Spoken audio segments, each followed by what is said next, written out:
Good morning. My name is Ronald Bruce St. John. I have been a student of Peruvian foreign policy for more than 56 years.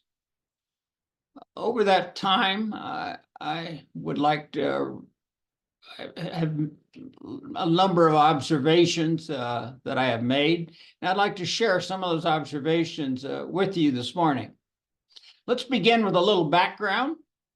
I did my undergraduate work at a small college called Knox College, and then began graduate work at the University of Denver, Graduate School of International Studies, in the fall of 1965. They had a very good program, which enabled me to specialize not only in Latin America, but also in international law and organization, international politics, and comparative government. The dean at the time was a Czech, a man from Czechoslovakia, Joseph Korbel, who was a distinguished diplomat before the communists took over Czechoslovakia and he was forced to flee. He had put together a very good program, which turned out a lot of distinguished diplomats, as well as international businessmen and academics. Two graduates associated with the Graduate School of International Studies went on to become Secretary of State. Madeleine Albright was Joseph Korbel's daughter. She was the 64th Secretary of State of the United States. And Condoleezza Rice, who entered the program just a few years after I did, was the 66th Secretary of State of the United States.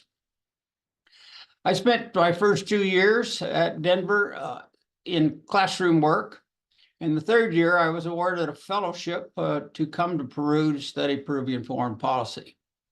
I arrived in Lima on 10 January 1968, checked into the Grand Hotel Bolivar, stayed 2 nights, realizing that my fellowship money as a student wasn't going to allow me to stay there for more than a couple of nights, and then moved to a pension in Miraflores. I want to now speak a little bit about what it was like to research in Peru in 1968. Beginning with the libraries, I spent a lot of time in libraries in Peru, including the National Library, the Congressional Library, and the library at the Torre Tagle.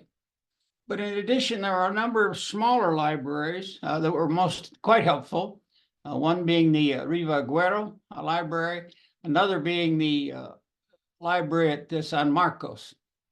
I also spent a lot of time at the Instituto de Estudios Peruanos because in addition to selling materials, they had materials available for scholars like myself to consult. A final source of material, which might surprise some of you, but which was a very rich source, and that was used bookstores. In those days, you could go to bookstores and find treasures, old original copies of old studies of Peruvian foreign policy, as well as other aspects of Peruvian history for a pittance, for a very small amount of money. And I can remember, as 3 examples, I picked up leather-bound copies of Alberto Ulloa's Sesión Internacional, Arturo García Salazar's Resumen de Historia y Diplomacia del Perú, and Pedro Gertecci's 4-volume study of Sanchez Cerro. Those books are still on my shelf, as well as 200 plus other books related to Peruvian history and Peruvian foreign policy. And one of the things that I did, which I very much recognize as a wise move in retrospect, is I shipped all of those books back to the United States so that I had material to research and write about Peru for what it turned out to be the next 56 years. Another thing I did in the very beginning, and a practice I continued, was to keep a diary of all of the interviews I had in my various trips to Peru. And that has proved very helpful, again, in terms of research and writing. And I will share with you in the course of our conversation this morning anecdotes from a few of those interviews I conducted over the years. I remember, for example, in 1968, having interviews with quite a large number of Peruvians, including Alberto Ulloa and Pedro Urtechi. Pedro Urtechi at the time was midway through what I think was a 5-year term of service as head of the Peruvian Diplomatic Academy. He was quite a distinguished and pleasant individual. I can remember going to his home for an interview and was surprised when I arrived to find that he had invited his 2 nieces, 2 very attractive young Peruvian girls, to sit in on the interview. And it was only later that I realized that the reason he had done that was that both the girls had been studying English, and he wanted them to have an opportunity to actually see a Norteamericano and listen to him speak. So it ended up being a very pleasant afternoon. I do remember one anecdote I would share with you based on our conversation. President Pedro Urtechi was very much interested in politics, obviously, and he made a comment about Haya de la Torre, which I will not forget. He looked at me at one point and he said, you know, Haya de la Torre gets up in the morning, eats, reads, and goes to bed. But he's never had a job. How can anyone who has never had a job expect to run a country? I thought that was a very perceptive comment. I also spent some time at the U.S. Embassy, talking with a variety of people, including Frank Ortiz. Frank Ortiz at the time was the chief political officer in the U.S. Embassy, a very impressive, intelligent, and friendly person. Other people at the embassy weren't quite so valuable. I can remember early on conversing with a couple of young diplomats who were junior political officers and asking how they prepared to come to Peru. And one said he'd studied up on Peruvian history. Turned out he'd read one book on Peruvian history, Frederick Pike's History of Modern Peru, which was a good book, but was criticized at the time because Pike had not spent that much time in Peru. The other junior foreign officer said he had read one book, and that was, let me see, it's called Inside Latin America by John Gunther. John Gunther was a very well-known North American journalist who had made his mark in Europe, published a book called Inside Europe, which was an anecdotal account of European politics based on the many interviews he had with influential people in Europe. Well, that book was a bestseller, so he used that format to publish a series of books inside Latin America, inside Asia, and so forth. But he didn't have any real knowledge of Latin America. So it wasn't very impressive that, in my mind, a young Foreign Service officer preparing to spend a couple of years in Peru chose that as the only book he read. In another interview with commercial officer, I think he was the assistant commercial attaché, I had another enlightening conversation. I was asking him kind of what his duties were, and one of the things he said he was in charge of was procuring books on Peru for the State Department's library in Washington, D.C. And that was of interest because I was busy procuring books for my research. So I asked him, I said, now, what's the process you've developed to ensure you get all of the right books sent back to Washington for others to read? And he said, well, I don't really have a process. He said, I just let bookstores ring me up when they have a book they think might be of interest. and then I have them send it over. And I said, well, what kind of books are you interested in? And he said, mostly we're interested here in the embassy in books with a, I quote, commie material, that is communist material, or books with, as he put it, a red tinge. Again, he was only getting a very small slice of Peruvian society, Peruvian politics, and so forth. So those interviews with people like that at the embassy made me decide that one of the things I really wanted to focus on in my study of Peruvian foreign policy was the bilateral relationship of the United States and Peru, and try to improve in the process the understanding of citizens of the United States about countries like Peru and the challenges and opportunities they faced. I returned to the University of Denver to write my doctoral dissertation at the end of 1968. And in the summer of that following year, 1969, I had an opportunity to spend an entire day with former President Fernando Belaúnde Terry. I had been in Peru during the golpe in October of 1969, or 68 rather, but had never met Belaúnde Terry. So this was a real opportunity to do so in the summer of 1969. He was in Denver attending a meeting on Latin America, and he had a son who was a student at the Colorado School of Mines in Golden, Colorado.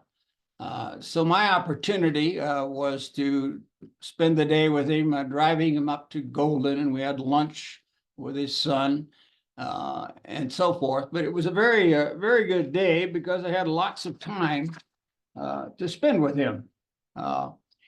I found him to be very patrician in bearing, a very good-looking man, a patrician in bearing, but a very warm, animated conversationalist. Also very much what I would refer to, I did refer to in my diary at the time as a technico, someone who was very much interested in, fixated on really the economic development of Peru and how to promote that. And that was certainly true during his first term between the golpe in October of 1968. He had done a lot and wanted to do a lot more in terms of promoting the economic development of Peru. I do remember, we spent a lot of time on a lot of subjects, but I do remember one subject that was somewhat humorous and you might enjoy. At one point, we somehow got into the subject of Peruvian girls. And I don't remember exactly how we got to that point. Probably I said something about how attractive I had found Peruvian girls when I was in Peru. But at any rate, President Belaúnde at one point looked at me and he said, and I quote, "American girls are better endowed than Peruvian girls, but Peruvian girls know how to use what they have better." I'm not a diplomat, but I knew enough not to probe exactly what he meant by that comment, but I'll never forget it. And I think he probably was right. Anyhow, let's move on. So I finished my doctoral dissertation in the fall of 1969. And I had earned a commission in the United States Army in undergraduate school. That was a common practice in those days. And so I knew at the end of my 4 years study in graduate school that I was going to Vietnam. And that's exactly what happened. I finished my study finished my dissertation in November of 1969 and went on active duty 2 weeks later and was in Vietnam by the summer of 1970. That was an interesting experience, a life-changing experience for me. I was a captain in military intelligence, and my assignment turned out to be a fascinating one. I was in charge of a group of young men, all of whom were not commissioned officers, but all of whom had advanced degrees in Southeast Asian studies. including one was a master's. He had a master's degree from Oxford University. So these are bright young guys who knew what they were talking about when they talked about Vietnamese politics. My job working with that group of young men was to prepare a briefing each day for the commander-in-chief of the United States Army at the time, who was General Creighton Abrams, a briefing describing how political events might affect or were affecting military events in Vietnam on a given day.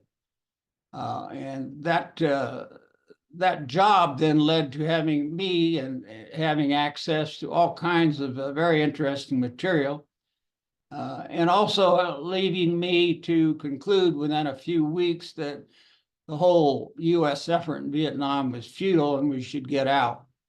But that kind of reporting was not allowed to pass up to the commander-in-chief, unfortunately.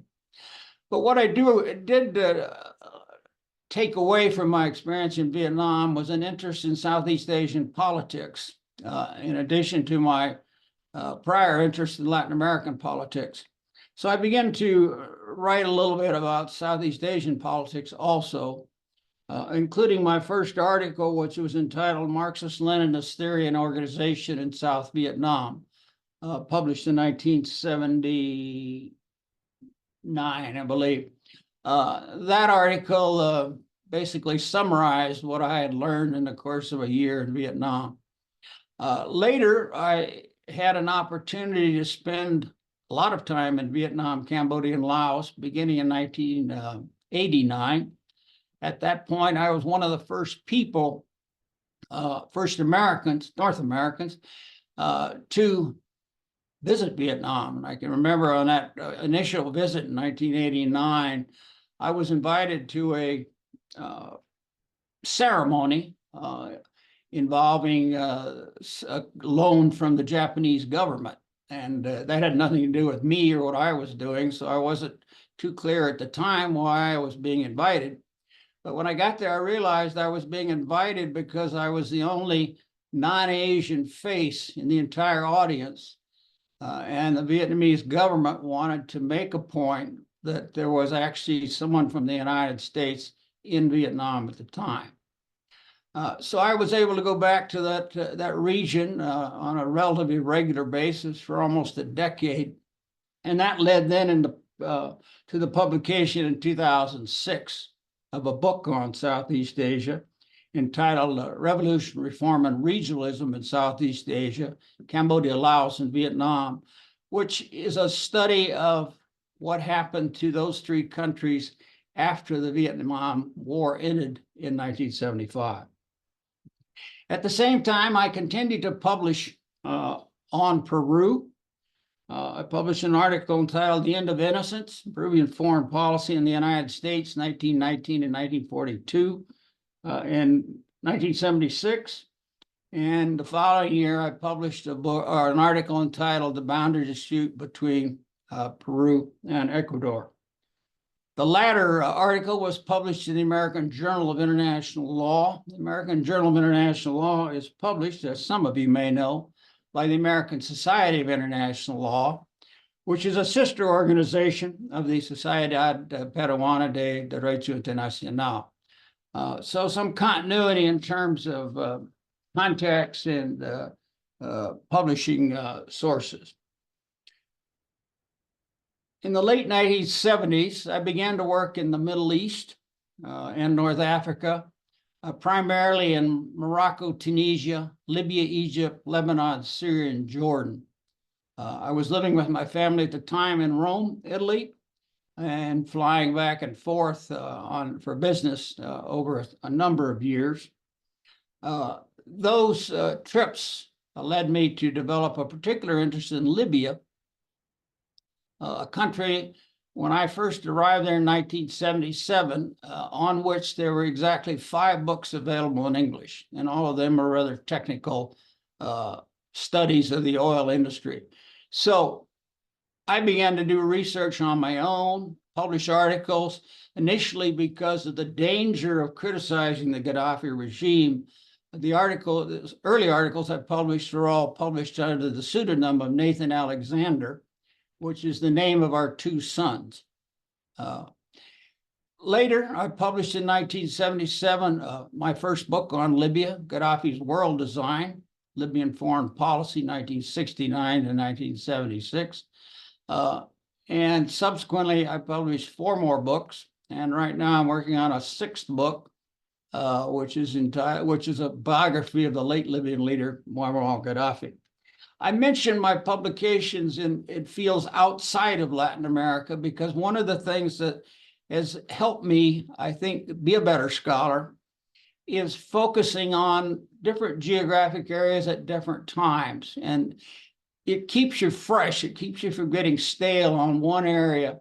And also by researching in different areas, you find things that work, techniques, theories, and so forth that are applicable in one area that you can turn back to Peru or somewhere else and try them and innovate maybe the way you look at things and maybe the way others look at things also. I returned to Peru in 1983 to interview President Fernando Belaúnde in his second term. In the course of that visit, I also interviewed Jose Matos Mar, Victor Villanueva, Julio Cutler, Helen Jaworski, and others.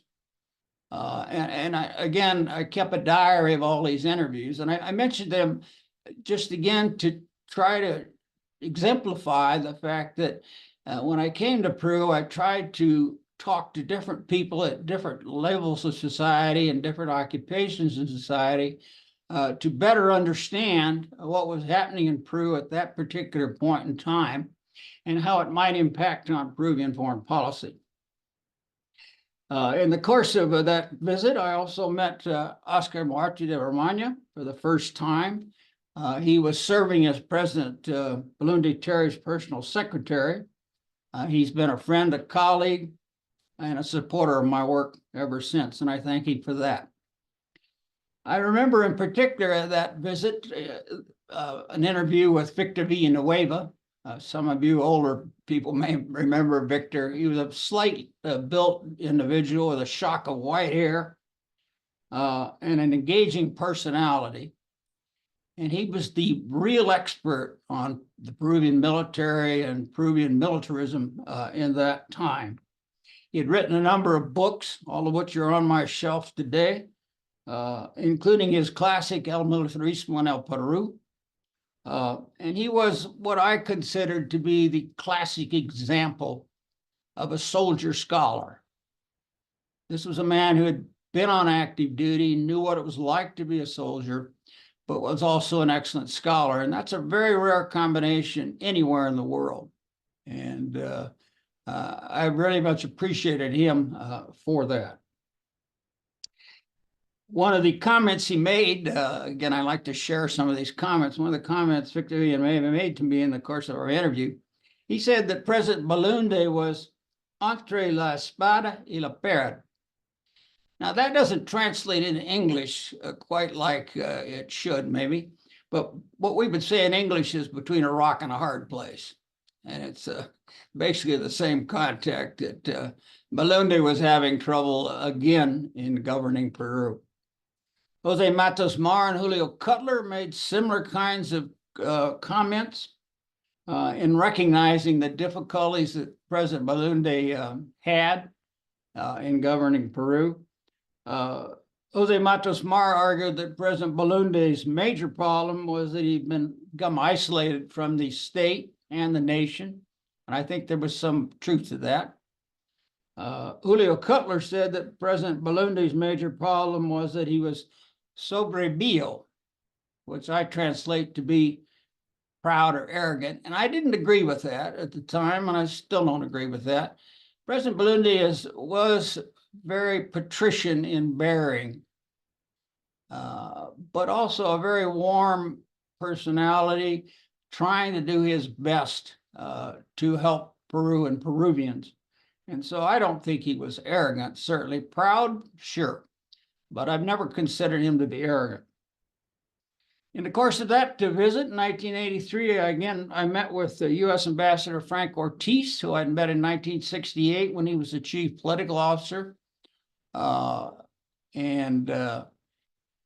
found him again to be a very, the epitome of a diplomat, really, in bearing as well as in knowledge and enthusiasm. Frank Ortiz was a remarkable gentleman, and I know some of you anyway that are a little older would remember him fondly as a very good representative of the United States. Ambassador Ortiz, one of the comments he made to me was in discussing the Balloon-Dictari administration. He said the bloom was off the rose. And by that he meant that the problems between Peru and the United States at a time when many North Americans thought that we should have good relations with Peru, given the background of President Balloon-Dictari, we didn't. And that's what he meant when he said the bloom was off the rose. Specifically, he mentioned two things. One, the ongoing difficulties Peru is experiencing with the U.S. Congress putting tariffs on Peruvian textiles coming into the United States. And the second major issue that was causing problems was the whole issue of the Malvinas, the Falklands, with Peru supporting Argentina and the United States supporting the United Kingdom. And again, I would say in both those issues, President Balloon-Dictari was far wiser and probably more smarter than the United States in terms of his position. We had a long interview, President Balloon-Dictari and I did, and what I found initially was that his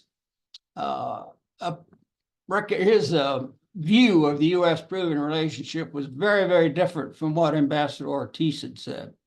Ambassador Ortiz, after saying the bloom was off the rose, at the end of our conversation had said that U.S.-Peruvian relations were, quote, extraordinarily good.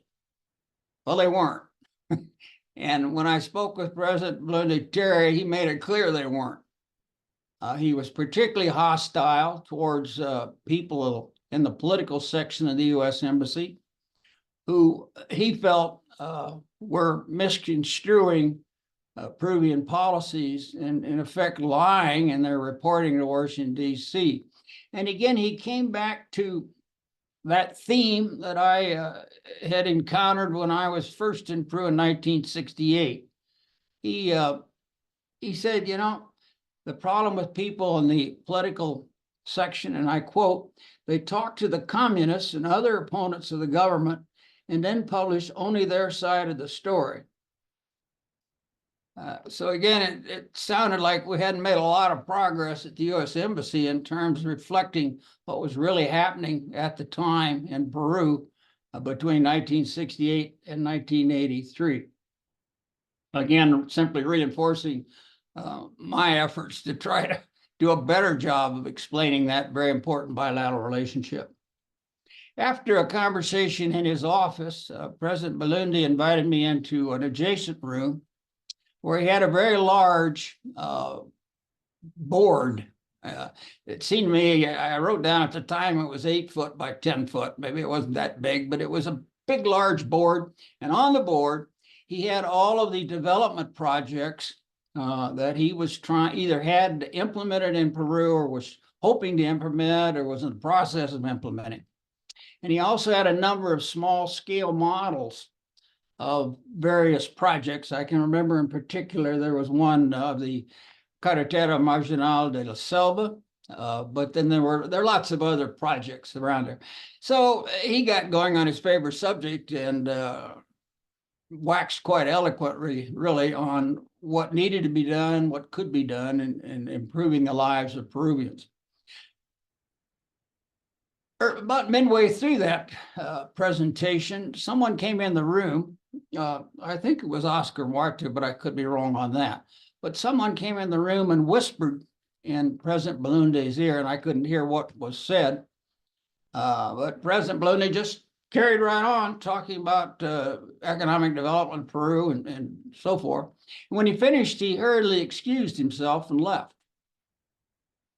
And it was only when I got back to my hotel in Miraflores later in the evening that I learned that what had happened in the course of my interview with President Balunde Terry was that Sendero Luminoso had attacked the Acción Popular political headquarters in Lima, and they killed, I think, 2 people and wounded 30.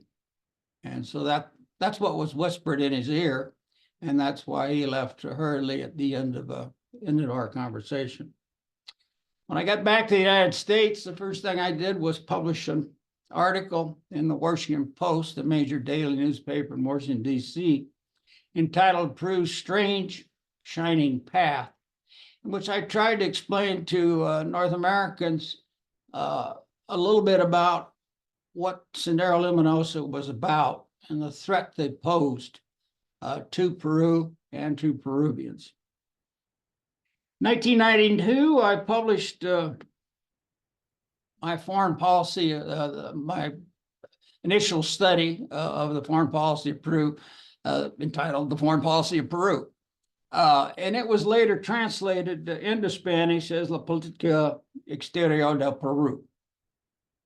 And there I would like to acknowledge the support of Ambassador Francisco Tudela in particular, who in that time frame between 92 and when the Spanish translation came out in 99, served in a number of important posts, including, as I recall, the Peruvian ambassador to the United States. But he was one of the first to read the English edition of the book, and based on that, was very instrumental in getting the book translated into Spanish and published in Peru. I would also like to acknowledge the 7 students students at the Peruvian Diplomatic Academy who, in addition to continuing their academic studies, translated the book into Spanish. I've ever since thought of them as the Magnificent 7. They did a fine job of translating the book, and 6 of the 7 have continued on to have very successful careers at the Ministry of Foreign Affairs. Continuing our journey, I was very much working on the Ecuador-Peru dispute in this period, the 1990s. And at the end of the period, I published a long monograph entitled The Peru-Ecuador Boundary Dispute, The Road to Settlement. It was an attempt to summarize in the end the dispute from the very beginning to the final resolution of the dispute in 1998. And there I would also like to acknowledge the support of Ambassador Jose Eduardo Ponce Vivanco. In the 1990s, we were living abroad, and he was the Peruvian ambassador to the Court of St. James in London. And I made contact with him, I think through the recommendation of someone else. But for a long period of time, he was very, very helpful in providing books, documents, contacts on the Ecuador-Peru dispute, which hopefully made for a better monograph on my part. In 1999-2001, I was involved in what was titled the Proyecto Trinacional, Bolivia, Chile, Peru. This one is an attempt by private people that were then private citizens. They were all, or almost all of them, recognized diplomats and academics. But people who were then private citizens, 2 each from Bolivia, Chile, and Peru. The Peruvian representatives were Alain Wagner and Alejandro Dustia. I think all of you know who Alain Wagner is, and Alejandro Dustia would be familiar to most of you too as an author, a journalist, and teacher at the Peruvian Diplomatic Academy. I was involved because I had done quite a bit of work on the issue of Bolivia's efforts to gain a sovereign outlet to the Pacific Ocean.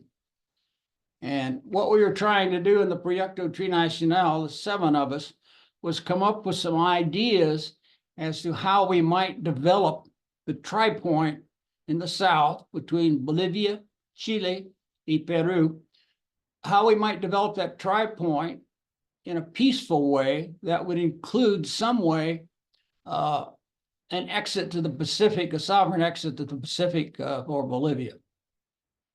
We worked off and on for 2 years with meetings in Lima and La Paz and so forth. The work eventually led to the publication of a book entitled así, Enfoque Trinacional de las Relaciones entre Bolivia, Chile, y Peru, but not much else. Unfortunately, the ideas, some of the ideas in the book were quite good, I thought, and quite creative, but it never really got much acceptance at the governmental level. That experience, however, did lead me to get involved the following year in what was called the Land Corridor Project. This was a project funded by the Adam Smith Institute for the Palestinian Authority. And I was asked to write a study of how we might connect the Gaza Strip with the West Bank in any kind of a two-state solution. Unfortunately, again, I wrote the paper, but not much happened after that. And we all know where we are today with Gaza, with Israel busy destroying the entire Gaza Strip. I returned to Peru in 2003, 2006, and 2008, primarily to research a biography, a study of the Alejandro Toledo administration. 2006, or I'm sorry, let's go with 2003, I had an interview with President Toledo. That would be the first of 9 interviews I had with him in writing this book. I also had interviews with Foreign Minister Lon Wagner, Congresswoman Lourdes Flores Nano, and a number of other people. I remember in particular the interview with Foreign Minister Wagner. Having known him for some time, we had talked about a lot of things, but one of the things that was really on his mind was the Iraq War. The Iraq War began in 20 March. I was in Peru in mid-April, so it was still going on. And Foreign Minister Wagner was very concerned about the inability of the United Nations in general and the United Nations Security Council in particular to either stop the war before it started or bring it to a hasty close. And I will forever remember the word he used. He said, the international system is fractured. And unfortunately, in 2024, you can continue to say the international system is fractured as we continue to watch the horror of Gaza, as well as the Soviet invasion of Ukraine and the inability of the international community to do anything about either one of those tragedies. I wouldn't mention in passing, as some of you may be aware of this, the United States did come out just last week with a proposal to support 3 permanent members on the Security Council, 2 from Africa, as I recall, and 1 from a developing Pacific state. No mention of Latin America or Asia. The U.S. has in the past supported permanent membership for a couple of countries from Latin America, but that is not in this particular proposal. But the real tragedy is that even if we add permanent members to the Security Council, there's still no discussion of doing away with the veto power of the Big Five: China, Russia, England, United States, and France. And until we get away from the veto power of those countries, we're not going to have much success in dealing with situations like Gaza or like the Soviet invasion of Ukraine.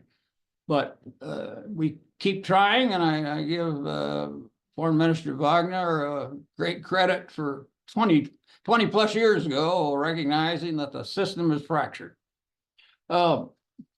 As for President Toledo, I found him in my first interview with him to be intelligent, articulate, gregarious, and just a very easy person to speak with and talk to, very open.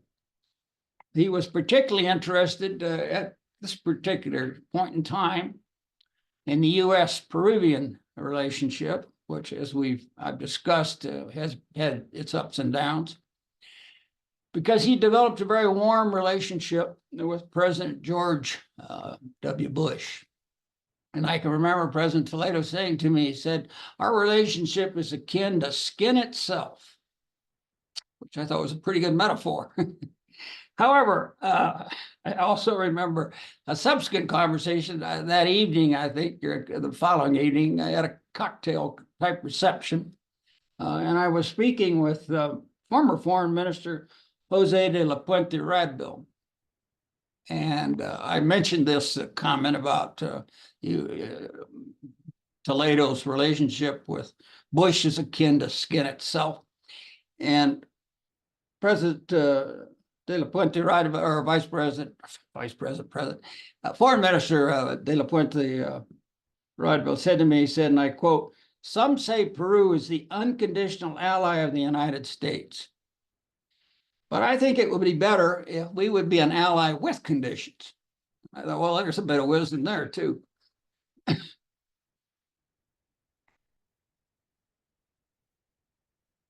On that same visit, I also interviewed Foreign Minister Oscar Muarte de la Romana, and we reminisced about our earlier meeting in 1983.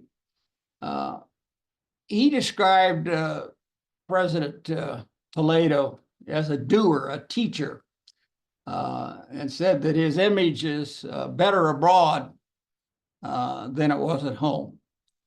And again, I think that's a very perceptive comment. After President Toledo took office, following the terrible decade of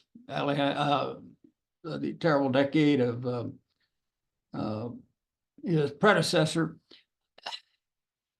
he recognized that the most important thing for Peru was to reinsert itself into the international community. And he did that, and he did that very well and very successfully. So in that sense, I think Foreign Minister Muarte was exactly right when he said that his image is better outside than it was inside. As we all know, he had some pretty low approval ratings in that time frame. When I came back in 2008, I spoke with Foreign Minister Diego Garcia Session, former Foreign Minister Manuel Rodriguez Cuadros, again, Lourdes Flores Nano, and the journalist and editor Augusto Alvarez Rodrich, who was with Peru 21 now, and or then, and is now a columnist for La Repubblica. I remember him saying that President Toledo is a global person, which reinforced what I had heard others say and what I was thinking about. He was a global person, but not so good at home, which again, I think a pretty perceptive comment. And then you look at the next administration, Alan Garcia, and you might say he was pretty good at home, but not so good abroad. So it varies from administration to administration. In 2010, I published my study of the Toledo administration, Toledo's Peru, Vision and Reality. it was well reviewed in the United States. It's not well known in Peru because it was a Spanish translation was never published. I had hoped there would be one. And at one point, I was in contact with the Instituto de Estudios Peruanos. They wanted to publish a Spanish translation, but they wanted me to pay $10,000 for the cost of the translation. And I felt, having spent quite a bit of time and money flying back and forth to Lima to write the book, that I wasn't going to spend $10,000 of my money to translate it. So it never got translated into Spanish, but it is available in English. And I've, over the years, left one or more copies at the library there at the Diplomatic Academy, if anyone's interested in taking a look at it. Over the next decade, I continued to publish on Peru, as well as on other areas, focusing on diplomacy. I published a chapter in a book entitled Ideology and Pragmatism in the Foreign Policy of Peru in 2011. And more recently, in 2022, I published a chapter entitled Peru, a Model for Latin American Diplomacy in a book entitled The Routledge Handbook of Diplomacy and Statecraft. And I would recommend that latter article to all of those of you who are students at the Peruvian Diplomatic Academy or are planning to be students there, as well as active diplomats, because I try in that book chapter to summarize where I think Peruvian foreign policy has been, is, and is trying to go, is moving towards. I also published in 2020 a book entitled Bolivia, Geopolitics of a Landlocked State. It's a study of Bolivian foreign policy from independence until today. Again, not well known in Peru, not well known in Bolivia, I don't think. It again got good reviews in the United States. I think the problem that Bolivians have with the book, many Bolivians anyway, is that I argue that in the course of Bolivian independence, they have long sought sovereign exit to the Pacific Ocean. And I argue in the book that they're never going to get one, and they need to get over it and start reformulating their foreign policy around realistic, achievable goals. And that's something I've long argued for Peru as a plus for Peru. Peru is always, I think, generally formulated, not necessarily, they're not afraid, Peruvian diplomacy has not been afraid to challenge itself in terms of goals, but at the same time, it's been marked by the selection of goals that at any one point in time are achievable. And then building on those goals down the road to achieve goals that were not achievable earlier, but because you chose lesser goals, you can now go towards bigger goals, if that makes any sense. But I think that's something that Peru has done well. Bolivia has not done well. Another major difference between the two countries, if you look at Peru today, with the exception of the War of the Pacific, Peru has retained basically all of the territory it claimed at independence. Bolivia, on the other hand, is less than half the size it was at independence. Again, another measure of the relative success of the two countries. Let's now turn to my most recent book, Peruvian Foreign Policy in the Modern Era, which President Muertua and the Society Peruana de Derecho Internacional have been so kind as to translate into Spanish, and it will be appearing soon. My hope is that this publication, in conjunction with my earlier, The Foreign Policy of Peru, La Política Exterior del Peru, those two publications will help Peruvians as well as non-Peruvians better understand Peruvian foreign policy where it is and where it's trying to get to. As for the U.S.-Peru bilateral relationship, I would note one positive development recently.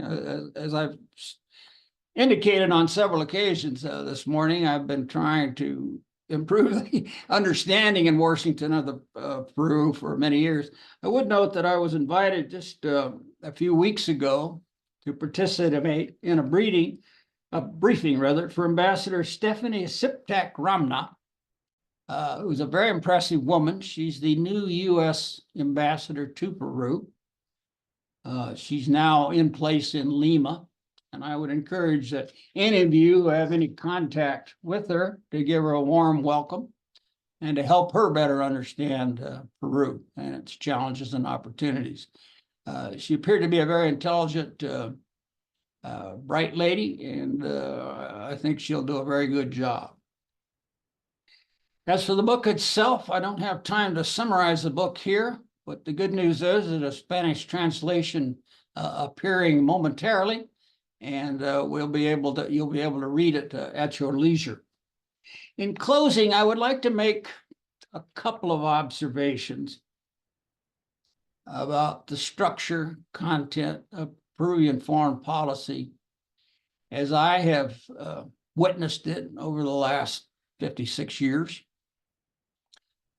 First, I would note that the foreign policy of Peru, my initial book on the subject, was the first synthesis of Peruvian foreign policy to be published in any language anywhere. Prior to that, there was a lot of publication on Peruvian foreign policy, but it tended to be by geographic area, geographic dispute, or administration. But no one had tried to take the whole and look at it and learn from things that happened before and how they might help interpret subsequent events. And I think by publishing a synthesis, I added nuance to the field of Peruvian foreign policy. I'm fortunate to see now that more and more Peruvians are looking at the whole and trying to interpret the entire flow of Peruvian foreign policy instead of just little niche aspects of it. Secondly, in my study of Peruvian foreign policy, I organized my work around 4 core goals. And those goals were political sovereignty, territorial integrity, continental solidarity, and economic independence. And I think the value of doing that it has facilitated our understanding of the entirety of Peruvian, the flow of the entirety of Peruvian foreign policy from 1821 until the present time. To take one example, territorial integrity, by publishing a synthesis based on those 4 core objectives, you're able to see how Peru moved with the Peru-Ecuador dispute, or the dispute with Bolivia or Brazil or whatever. But by organizing it around some core objectives, I think it facilitated our understanding of the major theme I have developed over the years, and that is continuity and change in Peruvian foreign policy. So I think that was the second contribution I made. Thirdly, when I came to Peru, most of the studies of Peru focused on 1 or 2 periods. Typically, Peruvian foreign policy before the War of the Pacific, Peruvian foreign policy after the War of the Pacific, or something similar to that. What I tried to do with my study of Peruvian foreign policy is to take large periods and break them down into what I consider to be more meaningful individual periods. Just to cite one example, if you look at Peruvian foreign policy between 1821 and the War of the Pacific. I broke that down into the initial period of independence and what was trying to be done, and the fact that Peru named its first foreign minister and so forth. I looked at that period, and then I looked at the period, the next 2 decades, where the period of caudillos, where the focus was not so much on external Peru, but on internal Peru. But at the same time, there was much discussion about whether Peru was going to be independent or part of Bolivia or what. Then I looked at the Ramon Castillo era, where you began to really for the first time, Peru began to develop a foreign policy with clear objectives, and then began to also develop the organization, the structure and organization of the foreign ministry to begin to address and execute those objectives. Then you go from there to the Pardo years, prior to the War of the Pacific, and then between Castillo, or between the Castillo administration and the Pardo years, you also had that period of the Spanish intervention. So by looking at 5 periods in that relatively short time frame, I think we was able to develop those themes, and again, that broader theme of continuity and change, and see more clearly what individual presidents and individual groups were trying to achieve in terms of foreign policy, and what worked and didn't work. So I think that was, again, a contribution that, again, I see many other scholars today doing the same thing, looking at more detail at individual periods or administrations and how the change has occurred from one to the other. Fourth, when I first arrived in Peru, I noted that footnotes in most books were used sparingly, if at all. Just to cite a couple of examples, La Política Internacional Peruana durante la Dictadura de la Guía by Pedro Gertechi, Alberto Ulloa's Peru and Ecuador, Alberto Wagner de Reina's 2-volume Historia Diplomática del Peru. Those books have almost no footnotes. Now, the problem is when you don't have footnotes, it's very difficult for the scholar to know what he's looking at. It's difficult to separate fact from fiction. What I want to say, fact from fiction, but also opinion from fact. And it's also very difficult for the scholar to know what the author has based his judgments on. So I began from the very beginning to use footnotes extensively. And I also, from the very beginning, listed a list of works cited, a bibliography at the end, so that other scholars should see exactly what I had consulted, what I had not consulted. And consequently, they had a bit of a roadmap, a list of breadcrumbs, if you would, to go and find new materials, which then could be used for new interpretations and so forth. So I think the use of footnotes was something that was very helpful, and I'm pleased to see today, if you look at scholars like Rosa Garibaldi, Percy Cayo Cordova, Fabian Novak, Sandra Namijas, all of those people now use footnotes. And it's made it so much easier for me in my most recent book, for example, to go back and see what they consulted and agree, challenge, or whatever their interpretations. So the use of footnotes has, I think, been a critical development in the overall study of Peruvian foreign policy in the last 50, 60 years. Finally, I want to apologize for addressing all of you on Zoom. I have some upcoming surgery, which made it impossible for me to address you on the given date. So we agreed that we would do this via Zoom. The major shortcoming of Zoom, of course, is that we don't get any interaction at the end of my words. We don't get an opportunity to ask questions, exchange ideas. Website, which my younger son keeps up to date, more or less, and that's www.ronaldbrucestjohn.com. Listed there are virtually everything I've published over the last 60 years. And so if any of you, any of the articles or whatever that I've mentioned, if you didn't get a chance to write them down but are interested in looking at them, you should be able to find them there. Again, you can contact me and I'll tell you where to find them. So with that, in closing, thank you very much for your time. I very much enjoyed speaking with you.